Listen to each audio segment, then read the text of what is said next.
দল প্ৰেৰণৰ দাবী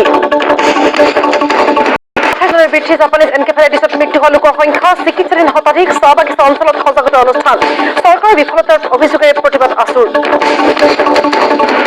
ৰহস্যজনকভাৱে কাশ্মীৰৰ পৰা উভতি ঘৰ পালেহি সুৰজ জামাল কাশ্মীৰত দিয়া হৈছিল সন্ত্ৰাসবাদী সংগঠনত যোগদানৰ প্ৰবল হেঁচা পিস্তল লগাই মৃত্যুৰ ভাবুকি বিস্ফোৰক স্বাস্থ্য সুৰজৰ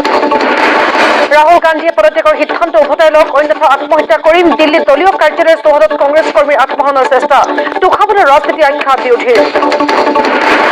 আৰু নিউজ লাইভৰ মজিয়াৰ পৰা গৈ ৰাষ্ট্ৰীয় প্ৰেক্ষাপটত উজ্বলি উঠিছে অসমৰ কণমানি ছনী টিভিৰ reality show' super singer top 15ত শিৱসাগৰৰ 10 বছৰীয়া হৰ্ষিত নাথ বিচাৰকৰ ভূয়সী প্ৰশংসা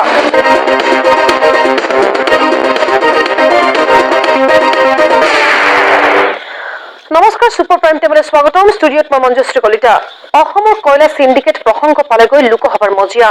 কয়লা সিন্ডিকেট সন্দৰ্ভত লোকসভাত বিস্ফোৰণ সাংসদ প্ৰদ্যুৎ বৰদলৈৰ কয়লা সিন্ডিকেট বিতৰ্কৰ বাবে সভা স্থগিতৰ প্ৰস্তাৱ সাংসদগৰাকীৰ সিন্ডিকেট সন্দৰ্ভত তদন্তৰ বাবে কেন্দ্ৰীয় চৰকাৰৰ প্ৰতিনিধি দল অসমলৈ প্ৰেৰণৰ দাবী প্ৰদ্যুৎ বৰদলৈৰ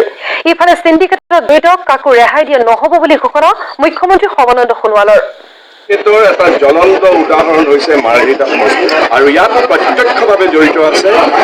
তিনিচুকীয়াৰ প্ৰশাসন প্ৰত্যক্ষভাৱে জড়িত হৈ আছে উদ্যোগ বিভাগ আৰু অসমৰ মুখ্যমন্ত্ৰী সৰ্বানন্দ সোণোৱাল ডাঙৰীয়া অসমৰ কয়লা সিন্ডিকেটক লৈ লোকসভাত বিস্ফোৰণ নগাঁৱৰ কংগ্ৰেছ সাংসদ প্ৰদ্যুৎ বৰদলৈ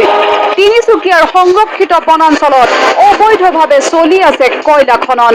বিগত 3 বছৰ ধৰি তিনিচুকীয়াৰ বৰ্ষাৰণ্যত চলিছে কয়লা খনন আৰু এই কয়লা সিন্ডিকেটত প্ৰত্যক্ষভাৱে সহযোগ কৰি আছে তিনিচুকীয়া প্ৰশাসনে